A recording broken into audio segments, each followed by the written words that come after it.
See, it'd be nice if there was like, if this was like, you know, he's playing like Snowlands, where there's like one card we would really go. Brr. Yeah, you could be like, brr, zombies. Brr, zombies. But just black-red. Looks like Jeph is on the play. Turn and one he Delver. has turn one Delver. Standard. So Patrick Sullivan, does he have a Fume Spitter for it? No, he does not. He's got a Gravecaller. Gravecrawler's pretty good. And it flips, as Delvers are wont to do. And there's an Insectile Aberration. There is. There is. Now, High Priest in Patrick Sullivan's hand. I don't like that card. I mean, I understand why people are playing it, and I must just be. I think it makes more sense in black-red. Mm-hmm. When you have a, you know, he's playing Arc Trail, he's playing Brimstone Volley, he's playing 4 Mortipods. Okay. And he doesn't have the ability to just like the image a messenger, which is a lot of reach, and you know he misses out on that. So I think I like it more in this list than I do in the blue-black list. I like that logic. So Jeph resolves a Ponder and swings with the Flying Nacatl. And now pays for a Gitaxian Probe. And it looks like we have 2 Walking Corpse. This is hand. Or no, Walking Wait, no. Corpse. Yeah, go ahead. It's the Highborn Ghoul, which is a card that I had to read on Magic Online a couple days ago when someone playing against me. It's a 2-1 Intimidate for 2. And 2 Priests. Yep. And then Dragon Skull Summit and a Swamp. Right. So he's got his access to red. Doesn't need it yet, but he'll probably be playing a 2-1 or 2-2 zombie next turn. Probably 2-1. In for 2. Jeph goes to 18. I imagine we'll see a Dragon Skull and Walking Corpse. Probably maybe the Highborn. Maybe the Ghoul. High Priest, yeah. The High Ghoul. The Highborn Ghoul. I think it is. Highborn Ghoul. It's 2-1 Intimidate. Oh Just in yeah. case. That's the okay, yeah.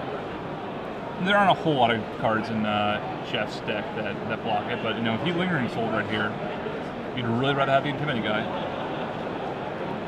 And yep, in comes that Insectile Aberration. That aberration. Patrick Sullivan down to 14, but he's still coming. You can take Jeph into 14. 14 all. What does Jeph have here? Vapor Snag on the 2-drop. Yeah, the 2-drop. So Tempo. Some days it's just the name of the game. And there's the High Priest. And we've got a Mana Leak for that. Small. And Digraph Ghoul. Yeah. So still 4 power on Patrick's side, but he is behind in the life race to Jeph. Yeah, Jeff's kind of content to just sit there and protect the the Delver. Protect the Queen, right?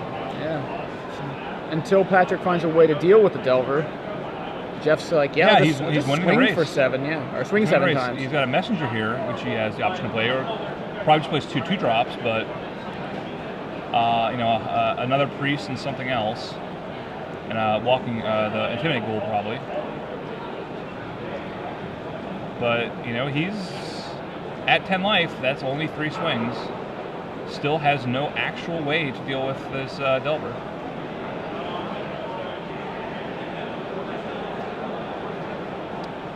Patrick's weighing his options. Do I play 2 2-drops? Do I play this Messenger? Starts off with the Ghoul.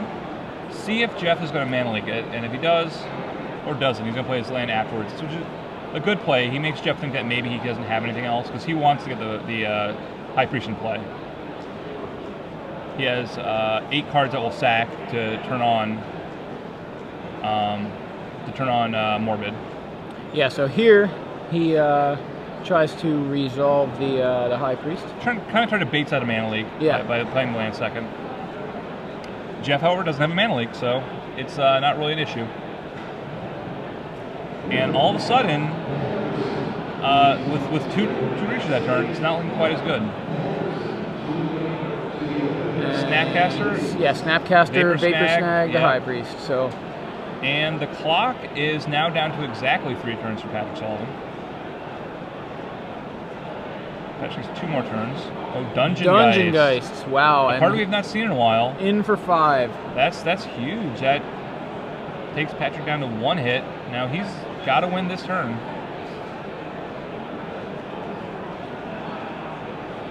Does not have it.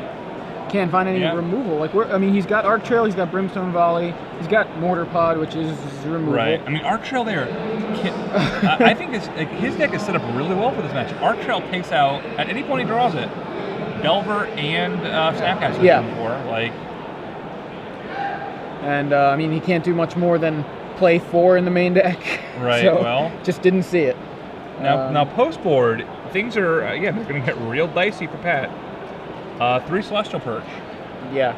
I mean, that is essentially in this matchup a better version of Doomblade, and Jeph has all. And it's Snapcastable. Yeah, it's Snapcastable. Yeah. It deals with Messenger, it deals with everything. So, can't be looking forward to that. Anything else? It looks like. He might bring in the other Dungeon Geists. Yeah. I mean, I like Dungeon Geists a lot. It's nice. I mean, in this matchup, it's pretty good. Like you said, he wants to be. Patrick wants to be killing Delvers and Snapcasters. Arc Trail doesn't do a good job of dealing with Dungeon Geists. Right. So that he doesn't really have a lot is ways to deal with. And Nihil Spellbomb is the other card that, and you kind of weigh that. Well, because Gravecrawler is very good, but is it so good that are you going to rely on your 3 Celestial Purges to deal with it? Which Jeph probably just does. Like, his deck should be aggressive enough that he doesn't have to worry too much about Gravecrawler going crazy. Right. Especially when he has Celestial Purges that deal with it also. Looking at Pat's sideboard, he's just got a 4-4-4-3 kind of sideboard, real simple, 4 different cards. He's got some Black Sun Zenith. I don't even know if he wants those, but they're at least reasonable. And then some Bloodline Keepers. I don't think you want Black Sun Zenith in this match, but I think that Pat's probably the beatdown. Yeah. So that Black Sun Zenith is just going to kill his board. Right. That's kind of. Yeah. Deathmark. No.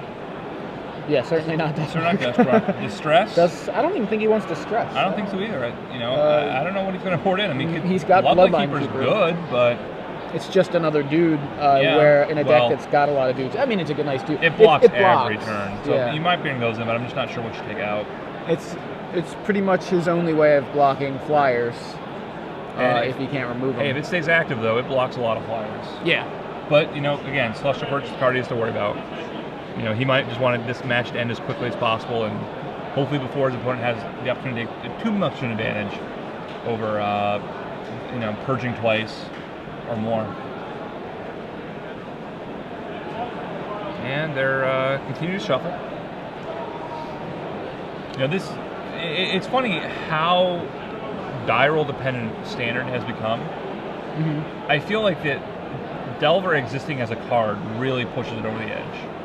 Like, we have Delver, which is a deck where you want to go turn 1 Delver, and your deck is far and away better if you do that. You have a lot of these ramp decks that are going, turn 1 Bird or whatever, and then they get to sort of skip their, usually by the time they get to their 4th turn, they get to skip their, or the 3rd turn, they skip their 3 drop and they're just playing straight 4 drops. Like, how much scarier is a Primeval Titan when you have out 3 lands and your opponent has out 4? Than when you have out 4 and they have out, or that it's your turn 4 and it's their turn 4. Like, yeah, it's it's like every deck is just like, boy, I want. It's kind of you lose a die roll and it's like, well, it's scary. That's pretty scary. I mean, and that just that kind of concept, I think Jeph is mulliganing it, looks like. Anyway, yeah, I mean, we've got the new play draw rule happening for top 8. For top 8, so which is Legacy. Yes, which is probably even more, or potentially even more, dependent on who goes first. It all depends on what top 8. So there was a lot of Rug Delver, and that deck certainly. Yeah. The die roll is very important, especially in the mirror. So we'll see. Yeah, I mean, I like that. I think it's great that you can earn that sort of thing, by playing well in the Swiss. Yeah. And you get to earn the right to choose. So I think that's great. I like it too. Jeph draws. His hand does not look tremendous, but Patrick leads off with a Dragon Skull Summit. That's got it. Jeph has to like that a little bit. So No Grave Caller turn 1 to deal with. no Delver for Patrick to deal with at this point either. So That's true. now, while I feel like when I'm playing Delver, I can't ever get it to flip, I do seem to do okay with keeping hands with no Delver and going Gitaxian Probe, draw Delver on turn 1. Except the Delver sits around. I mean, that's great. You're like, yeah, that is the best. did that. You know, just feel I saw so your good hand, to do I drew that. my Delver, played it, and then I go, oh, it's not going to flip for like 3 turns, 4 turns. So But he has a 2-drop. Jeph has nothing yet. just to ponder. Just a ponder. In comes Two. the Ghoul. Yeah. Jeph goes to 18. And oh, he brought in the Distress. He did. So this is Thoughtseize, except instead of paying 2 life. Pay an extra Pay an mana. extra mana. I paid 2 life for mana. What if like so basically Thoughtseize is just Phyrexian mana, yeah, right. It's like a distress Distress. where one of them is Phyrexian mana, yeah. All right, so we've got Captain. Is that a Lingering Soul? yes, Image Vapor Snag, I think. Yeah. So he's got Glacial Fortress, Dark Slick Shores. I can't remember the name of it. Phantasmal Image Vapor Snag, Drog's Call Captain, and Lingering Souls. So Lingering Soul seems like a real problem for him. It's just, you know, this guy will intimidate over them. He's much more intimidating than a stupid spirit or something, but those creatures are going to add up. It's going to keep the rest of Patrick Sullivan's zombies at bay.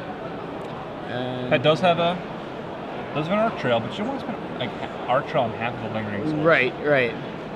So there's Lingering Souls from Jeph. Gets 2 spirits. Patrick draws a Dragon Skull Summit. Looks like he had a Messenger in his hand too. That's pretty good against spirits. Yeah, and it'll resolve here too. Takes Jeph to 16. Doesn't look like he's going with Messenger. Messenger. Oh. He has just tripled his the power on the board. Yep, he's going all out with this Intimidate guy. A creature that nobody really put a lot of weight into until, well, ever yet. And he still has Captain. Another Captain. He lost the first one, but He must have drew drawn one. another one. Tax 4. Patrick Sullivan's Arc Trail is going to be real good right here. This turn is going to be amazing for Patrick. So, in, can't block. All right. Jeph to 10. Arc Trail. 1U to the Captain. Play a land, cast a Messenger. Bam. Down to 8. And Jeph is To say he's on the, you know... he's on a virtual 2 here. yeah. And he killing that Messenger makes it even worse. Yeah, I mean, he needs a Dungeon Guide to Messenger. That's all he can do. But if he does that, he's like 1. What did he lose that other 1 for? I thought he was at 8. I thought he was at 10 and then lost 2 for the Messenger. He lost 1 from Arc Trail. Oh, that's right. That's right. Because it can't target a spirit. Yeah.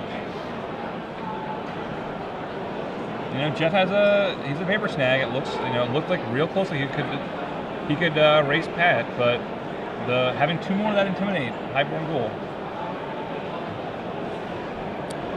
Yeah. I think we're going to game 3. I really don't know what Jeph could have at this point He's to got get out of this. Phantasmal Images, but nothing that, you know, if he plays Phantasmal Image, comes into play tapped. Right.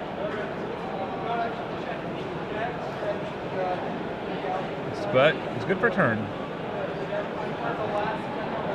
Copy your Ghoul. Copy it again. Oh no, it's copying copy 1 Intimidate, guys. Untaps. Just a land.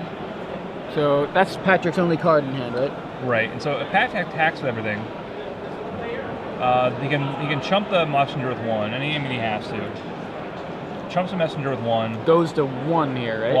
Blocks a Highborn.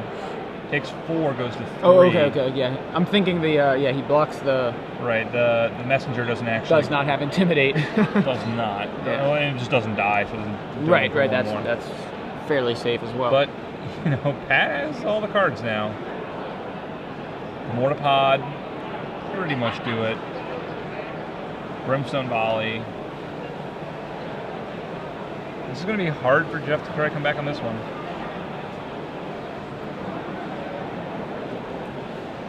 But he's not giving up. So he's got Snapcaster. He can flashback a Lingering Soul's not going to help. Not too much. Right, well, he's gonna sees a swamp. Well, I mean, as far as the Intimidate guys go, Yeah. not going to help there. So not really. No. I mean, here he's going to go to 1, right? Chump the Messenger, Yes, trade. he is. Well, actually, chump the Messenger, block a. But he's probably going to Vapor Snag one of the creatures. Yeah. And there it is. Okay. So he's gonna. Yeah, block the way that I expected. His own guy is gonna die. He's gonna go down. Pat's gonna take some damage. Jeph will actually stay at 3. I imagine he's copying that messenger again. And now. Yeah, he's saying, comes back. I want to copy it again. Pat's gonna recast the Highborn Ghoul, and if he drew another card, he cast it. But I can't tell if. What it was. Oh, a Gravecrawler. So once again, representing lethal. Jeph looks like drew another Vapor Snag. So he can. He's got 4 mana. He can Block 1, Vapor Snag 1, Snapcaster Vapor Snag 1. Go to 1, I believe.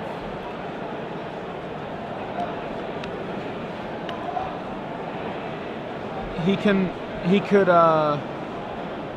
could flashback Lingering Souls, block Gravecrawler and the Messenger, and I then think that. Oh yeah. Okay. Sorry. So this was a problem in the game state that Highborn Ghoul was supposed to die, or Highborn Slug was supposed to die last turn. oh, okay. So a little better for Jeph then here. Yeah. So he can he can flashback Lingering Souls, just to chump block those 2. Right. And use his own Messenger to block the Intimidate guy. Right. The Highborn Ghoul, right? Right. And he's in a much better spot, though. Obviously, Patrick still just has that a lot of burn outs, and stuff. Yeah. I mean, well, now they're trying to figure out how this went down last turn. There's some disagreement, I guess, over who blocked what and what died. But I think we're good. yeah, I think they were just clarifying it, and it turned out they were right. So I'm going to pay 2 and flashback Lingering Souls. Does he have Dungeon Geists in his hand? I believe he does. And a Delver, and he's got that Vapor. So he's got Dungeon Geist Vapor Snag. Is that it? And Snapcaster in his hand. I know he's got Snapcaster. I think Pat actually has to draw. Oh, Mortarpod. All right, that'll do it. Mortarpod, 1U, attach to Messenger, kill you. Yeah. That's nice top deck. We've seen a lot of that kind of thing this weekend too, where it's like game looks real tense and everything, and they're like, "Oh, look what I drew," Yeah. kind of thing. So That happens, you know. yeah, but I mean, Jeph actually put together a pretty good defense there. He did. You And, know, if Pat had drawn nothing, you know, there's a chance that he could have just won that game on the back of Vapor Snags. You know, if the Delver flips, you know, and he's got access to Dungeon Geist. He has access to Dungeon Geist. You know, Pat isn't really drawing any more creatures. You know, all of a sudden it's not looking that bad for him. It's, you know, surprisingly enough. But instead, we've got some exciting magic, and we get to go to Game 3. Yeah, Game 3. I love Game 3s. Me too. They're just fun.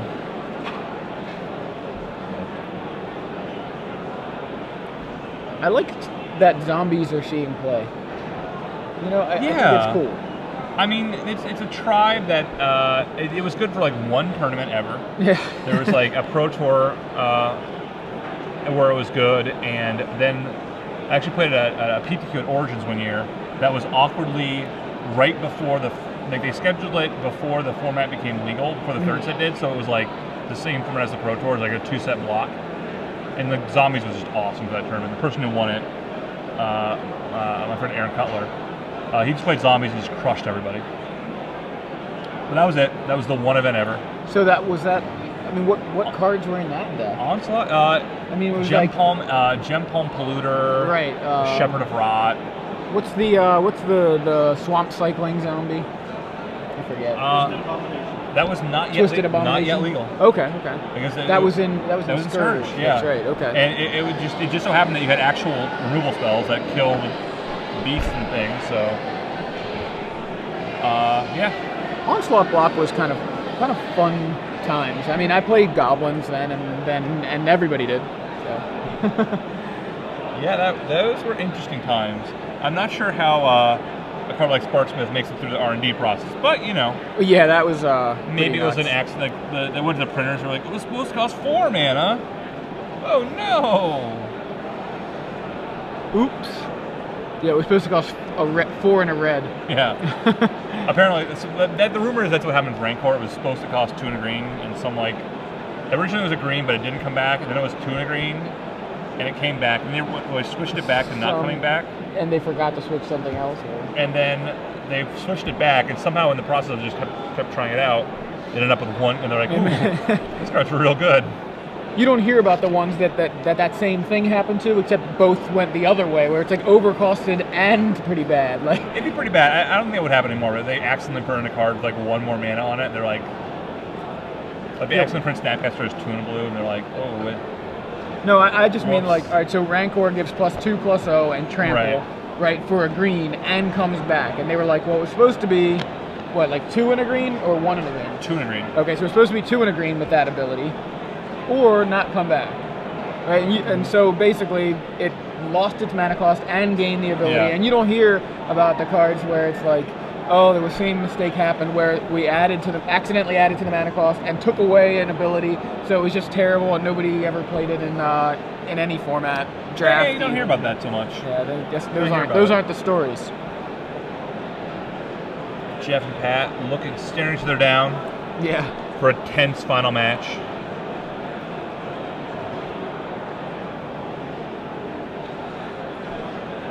Who will win?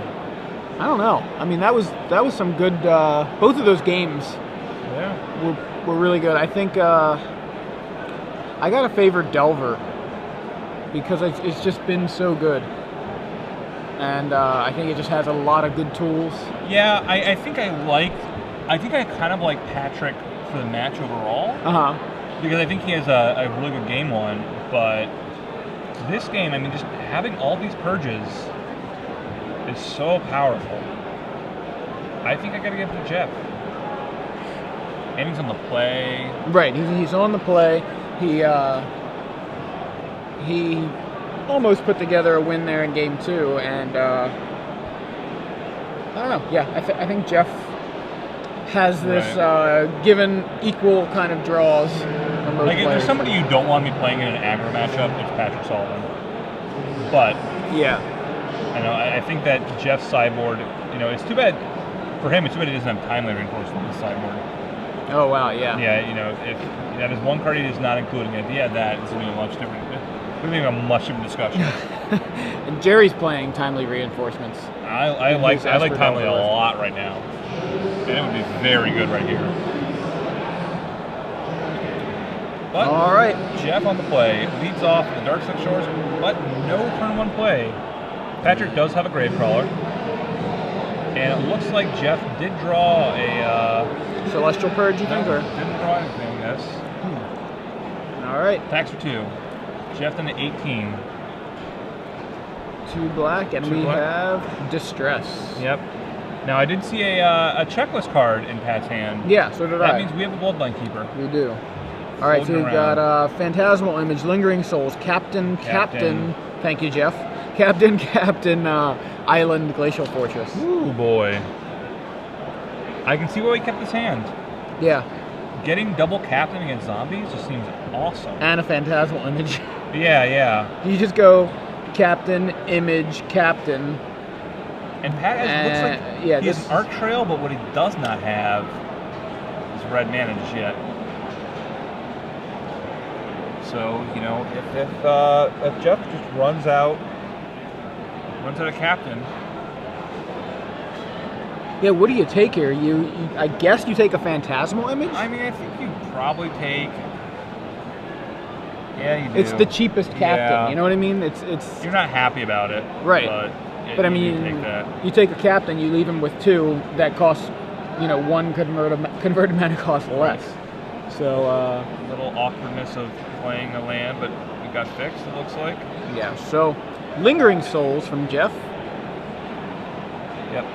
And still no red source for Patrick. Gravecaller comes in because it's a pretty low risk. Yeah. Looks like he doesn't have a whole lot of plays here. I mean, the Bloodline Keeper doesn't come out until next turn. Does he have a land? He does have a land. Okay. But Yeah, there it is. He has That's he has a Mortar Pod. And he's got an Arc Trail, but all these things do not necessarily work out very well together. So he's going to go Mortar Pod. And I imagine he'll end up shooting a token. If not now, wait until the captain happens. Right. Because he does have to worry, like whether or not he's supposed to beat down. Jeff's hand, when you have all these Gaia's anthem effects, essentially, it gets a little dicey. Yeah, I mean, people compared Captain to Scion of Una, but it does not have Flash. It does not. And Jeph is content, apparently, just to go with the Lingering Souls plan here. Just going to beat down Lingering Souls until at least one more turn. I mean, he could put a captain here and just swing for 8. Well, he could have, right? I mean, he already played a land. Like next turn. Right. He can play it and just swing for 8. Yeah. Pat can sack. We've got 2 Mortar Pods now. So the 2 Mortar Pods, he probably just kills the captain, save himself some damage, but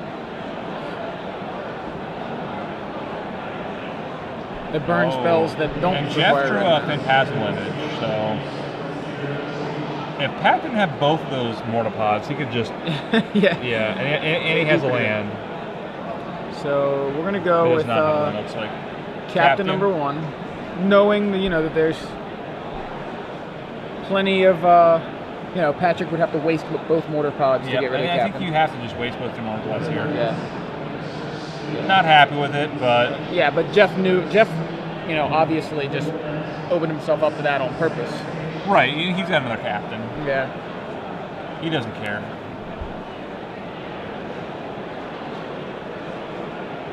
He's just so far ahead in this game.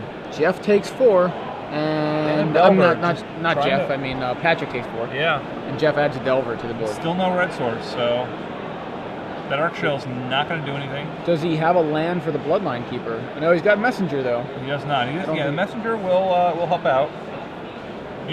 And he's getting close to the point that we can start machine gunning spirits with the Gravecrawler and Mortar Pod. But he just needs a lot more mana for that to happen. Yeah. He's not there yet. Oh, Black Sun Zenith did bring it in. Not something I expected. Yeah. Yeah, I wasn't expecting that. I didn't even see it in his hand, to be honest with you. I think all those black cards look alike, though. I think, I mean, really, like, when you're looking from this angle, you're like, what is that? Well, he tapped 1 for it. I guess it's Gravecrawler. Oh, he tapped 2. Oh, it must be Walking Corpse. You're just, like, guessing, because all of them look the same. Black Sun Zenith. That was a heck of a Black Sun Zenith. I think they need to brighten up some of the black card art. We can talk to Jeremy Jarvis about that one. Yeah, I have to get in touch with that guy. So here's the scary thing, right? He plays Messenger here. Mm-hmm. Jeph, if he has a captain or a Phantasmal Image, those are going to be hard to deal with. And we know he has Phantasmal Image. We do. And I think Patrick's about to know he has Phantasmal Image. Oh, Celestial Purge. Okay, that's pretty good. And there's the Phantasmal Image. Swing in for 3. Patrick Sullivan down to 11. Nigh unkillable. I believe Patrick maybe. Okay, I thought he took 4 earlier, but again, does not have the this Arc Trail. Can't hit him. He has to, and he's way too far behind to be able to actually Black Sun Zenith these away. We see a Gravecrawler from Patrick, and then the other Gravecrawler out of the graveyard there. But and he draws a red source, comes by tapped. So both Gravecrawlers into the red zone. That looks like that. Yeah, I don't know that. Yeah, that's it. I was gonna say I don't think Patrick has any way to get out of here. Nope. Yeah. So Jeph Foster with Esper Delver takes the match, 2-1. and he had the Celestial Purge. I mean, he just drew captains and images. Like, Yeah. There was a Delver in there somewhere, but it didn't do anything. He just died. No reason to screw with all these Delvers and things. Yeah.